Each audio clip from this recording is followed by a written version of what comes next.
बोल उमापति शंकर भगवान की जय। हर हर महादेव। जो प्रदोष व्रत गुरुवार के दिन पड़ता है वो गुरु प्रदोष व्रत कहलाता है। गुरुवार प्रदोष व्रत रखने से भक्तों को अपने पूर्वजों का आशीर्वाद मिलता है।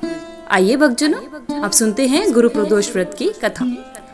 गुरु प्रदोष व्रत की पौराणिक कथा के अनुसार एक बार इंद्र और वृत्रासुर की सेना में घनघोर युद्ध हुआ। देवताओं ने दैत्य सेना को पराजित कर सब कुछ नष्ट भ्रष्ट कर दिया। यह देख वृत्रासुर अत्यंत क्रोधित हो गया, स्वयं युद्ध को उद्यत हुआ और आसुरी माया से उसने विकराल रूप धारण कर लिया। सभी देवता भयभीत होकर गुरुदेव बृहस्पति की शरण में पहुँचे। बृहस्पति महाराज बोले, पहले मैं तुम्हें वृत्रासुर का वास्तविक परिचय दे दूं। वृत्रासुर बहुत तपस्वी और कर्मनिष्ठ है। उसने गंधमादन पर्वत पर घोर तपस्या कर शिव को प्रसन्न किया। पूर्व समय में वह चित्ररथ नाम का राजा था। एक बार वह अपने विमान से कैलाश पर्वत पर चला गया। वहां भगवान शिव जी के वाम अंग में माता पार्वती को विराजमान देखकर वह उपहास पूर्वक बोला, हे प्रभु, मोहमाया में फंसे होने के कारण हम स्त्रियों के वशीभूत रहते हैं, किंतु देवलोक में ऐसा दृष्टिगोचर नहीं हुआ कि स्त्री आलिंगबद्ध होकर सभा में बैठे। चित्ररथ के यह वचन सुनकर सर्वव्यापी भगवान शिव हंसकर बोले, हे राजन, मेरा व्यवहारिक दृष्टिकोण अलग है। मैंने मृत्युदाता कालकूट महाविष का पान किया, फिर भी तुम साधारण जन की भांति मेरा उपहास उड़ाते हो। अति क्रोधित हो गई और उसने चित्ररथ से कहा, अरे दुष्ट, तूने सर्वव्यापी महेश्वर के साथ मेरा भी उपहास किया है, अतएव मैं तुम्हें वह शिक्षा दूंगी, फिर ऐसे कभी भी संतों का उपहास करने का तू साहस नहीं करेगा। अब तू दैत्य स्वरूप धारण कर विमान से नीचे गिर, मैं तुझे शाप देती हूँ। जगदम्बा भवानी के अभिशाप से चित्ररथ राक्षस योनि को प्राप्त हुआ और त्वष्टा नामक ऋषि के श्रेष्ठ तप से उत्पन्न हो वृत्रासुर बना। गुरुदेव बृहस्पति आगे कहते हैं, वृत्रासुर बाल्यकाल से ही भगवान शिव का भक्त रहा है। हे इंद्र, तुम बृहस्पति प्रदोष व्रत कर भगवान भोलेनाथ को प्रसन्न करो। देवराज ने गुरुदेव की आज्ञा का पालन किया और बृहस्पतिवार के दिन बृहस्पति प्रदोष व्रत किया। गुरु प्रदोष व्रत के प्रताप से इंद्र ने शीघ्र ही वृत्रासुर पर विजय प्राप्त कर ली और देवलोक में शांति छा गई। अतः प्रदोष व्रत हर शिव भक्त को अवश्य करना चाहिए। त्रयोदशी तिथि में शाम के समय या सायंकाल को प्रदोष काल कहा जाता है। प्रदोष व्रत को मंगलकारी एवं शिव की कृपा दिलाने वाला माना गया है। गुरु प्रदोष त्रयोदशी व्रत करने वाले को 100 गाय दान करने के बराबर फल की प्राप्ति होती है।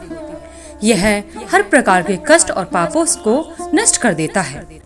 गुरु प्रदोष व्रत शत्रुओं का विनाश करने वाला माना गया है। श्री सूत जी के अनुसार अति श्रेष्ठ शत्रु विनाशक भक्ति प्रिय व्रत है। प्रत्येक माह की त्रयोदशी तिथि को प्रदोष व्रत किया जाता है। माह की त्रयोदशी तिथि का प्रदोष काल में होना यानी प्रदोष व्रत होने का सही कारण है। प्रदोष काल सूर्यास्त से 45 मिनट पहले प्रारंभ होकर सूर्यास्त के 45 मिनट के बाद तक रहता है। प्रदोष का दिन जब साप्ताहिक दिवस सोमवार होता है तो उसे सोम प्रदोष व्रत कहते हैं। अगर प्रदोष व्रत मंगलवार को हो तो इसे भूम प्रदोष व्रत कहते हैं तथा शनिवार के दिन प्रदोष को शनि प्रदोष व्रत कहते हैं। वैसे तो त्रयोदशी तिथि भगवान शिव की पूजा के लिए सर्वश्रेष्ठ होती है, परंतु प्रदोष के समय भगवान शिव की पूजा करना और भी लाभदायक होता है। प्रदोष व्रत को 2 तरीके से रखा जाता है। पहले तरीके के अनुसार व्रत वाले दिन सूर्योदय से लेकर अगले दिन के सूर्योदय तक उपवास रखते हैं और वहीं दूसरे तरीके के अनुसार सूर्योदय से लेकर सूर्यास्त तक व्रत रखते हैं। इसे आप अपनी सुविधा के अनुसार किसी भी प्रकार से प्रदोष का व्रत रख सकते हैं। प्रदोष व्रत की विधि: ब्रह्म मुहूर्त में स्नान करके पूजा पाठ करनी चाहिए।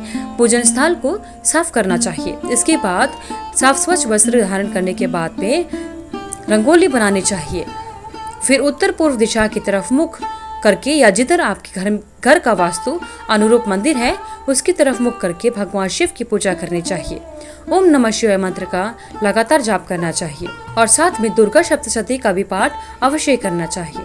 सोम प्रदोष को रोग मुक्ति के लिए किसी शिव मंदिर में कुश और गंगा जल से भगवान शिव का रुद्राभिषेक करना चाहिए। इससे रोगों से मुक्ति मिलती है। पूरा दिन फलाहार का व्रत रखें और शाम के समय मंदिर अवश्य जाएं।